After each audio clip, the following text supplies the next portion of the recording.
Oi, gente! Sejam bem-vindos a mais uma aula de história e ó, roda a vinheta e bora pro vídeo!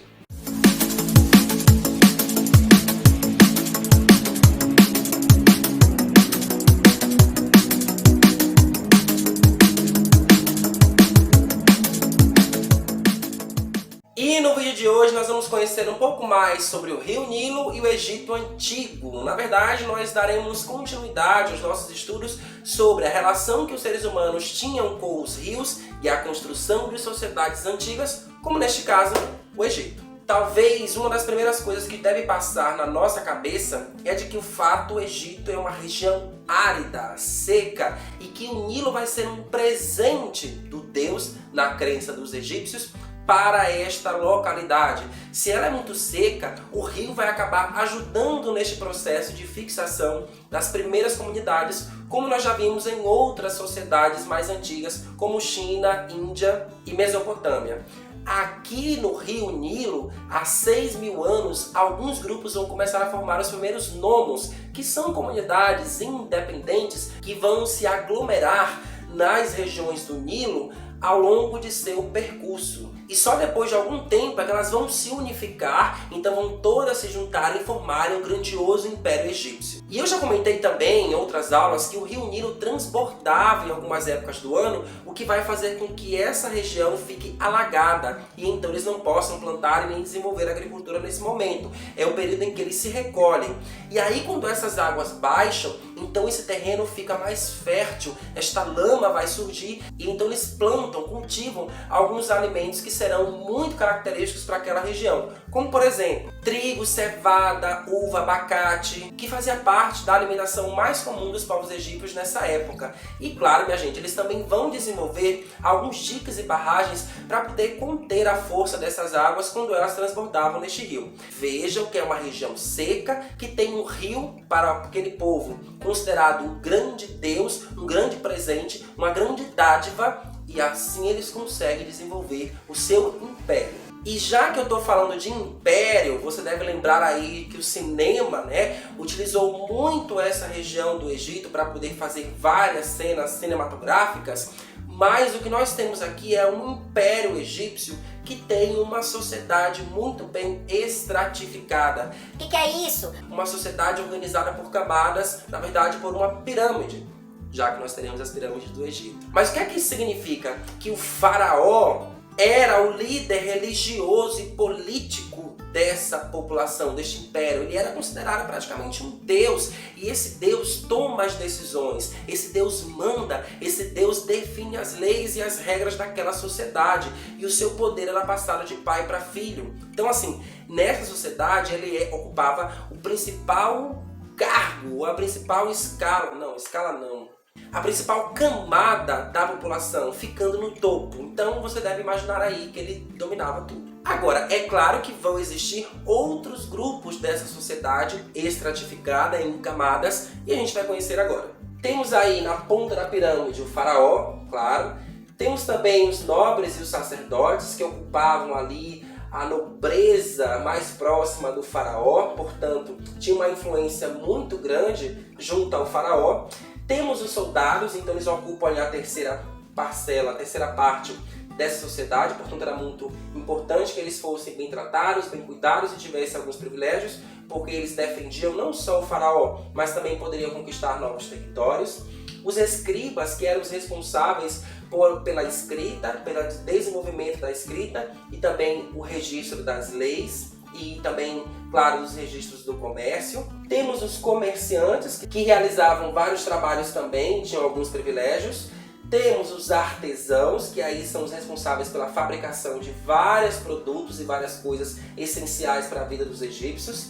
Os camponeses, que trabalhavam com a agricultura, percebam que estão na parte mais de baixo da pirâmide, e os escravos, que também não tinham direitos nenhum privilégio. Nessa sociedade, então, o faraó era o líder e o restante era apenas os seus dominados. E como é que era o cotidiano dos povos egípcios? basicamente comum a outros cotidianos. Então eles se dedicavam muito à agricultura e à criação de animais, e esse grupo era um grupo dos camponeses que se dedicavam a isso. Também realizavam pesca e caça ali próximo do rio Nilo, então era uma vida muito ligada à agricultura, uma sociedade muito agrícola. Já os mais nobres tinham uma vida mais luxuosa, de requinte, viviam nos palácios. Acho que sem fazer nada, né? Enquanto os mais pobres tinham casas muito simples. Essa divisão social dentro Essa divisão social dos povos egípcios acabava classificando aí o lugar que cada um ocupava. Portanto, os mais nobres tinham privilégios, os mais pobres não tinham privilégios. As casas dos mais nobres eram muito melhores do que as casas dos mais pobres. Isso justificava muito essa estratificação e como cada um vivia em sua camada social. E a religião? Qual era a religião dos povos egípcios? O politeísmo, que vocês já conheceram também dos mesopotâmicos. Os egípcios acreditavam em vários deuses, e esses deuses estavam relacionados a elementos da natureza. A terra, o sol, a água, o solo. Esses deuses também podiam ter formas humanas e de animais misturados. Era a crença deles. Aliás, por falar em crença, os egípcios acreditavam numa vida após a morte, o que vai justificar, por exemplo, o processo de mumificação, pois para eles a vida continuava após a morte. Para isso eles precisariam passar pelo tribunal de Osíris, que era aquele que ia verificar se as pessoas tinham feito bons atos ou maus atos, e então teria a sua vida decidida ali. Se você praticou bons atos, se você foi um bom cidadão egípcio, você teria a vida após a morte. Esta era a crença dos egípcios. E isso significa que eles teriam a imortalidade. Por isso, era necessário que o corpo estivesse mumificado, para que depois eles tivessem uma sequência de sua vida após a morte. E se a história egípcia é fascinante, mais fascinante ainda é o mistério que há por trás das pirâmides. Na verdade, esse mistério já foi descoberto, tá? Na verdade, os egípcios desenvolveram aí algumas técnicas de produção das pirâmides que envolveram matemática, engenharia e arquitetura. O transporte, dessas pedras pesadas e imensas é que era o grande mistério. O que é que eles faziam para transportar por longas distâncias essas pedras que vão dar formato às pirâmides? E a descoberta foi de que eles utilizavam um solo mais molhado para fazer então o carregamento dessas pedras, porque elas deslizavam melhor numa terra mais molhada do que numa terra seca. E claro que vai ser usada aí uma grandiosa mão de obra escrava para fazer a construção dessas pirâmides. E o que é que elas eram? Basicamente o túmulo do faraó, que vai, além de guardá-lo, guardar também alguns objetos preciosos, objetos de valor, de ouro. E nas paredes dessas pirâmides eram pintadas ali algumas cenas do cotidiano do faraó e também dos deuses. E os hieroglifos, ou hieróglifos, que é a escrita egípcia, vai recontar a trajetória desses povos, na verdade, dos faraós, e então vai nos trazer informações sobre o modo de vida dos egípcios e também as suas principais crenças. Então, a pirâmide acaba sendo uma importante fonte histórica para os historiadores e arqueólogos, que acabam nos trazendo várias informações sobre as atividades que eles desenvolviam, as suas crenças, os seus mitos e os seus rituais, porque estava tudo registrado nas paredes das cavernas. Cavernas não, mas pirâmides. Onde eu tava com a cabeça em falar cavernas? Pirâmides, meu Deus, cavernas. Pirâmides. Eu falei cavernas.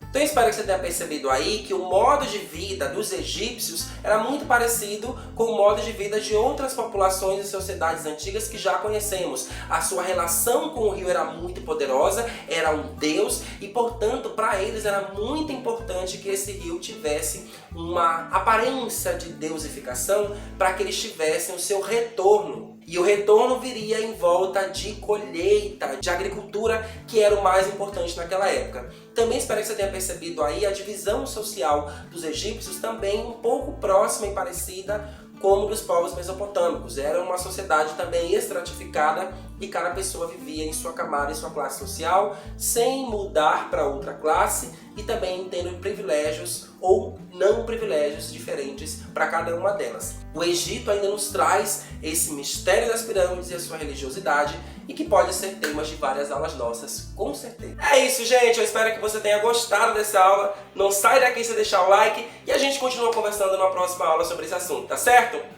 Beijo grande, minha gente. Até a próxima aula. Tchau!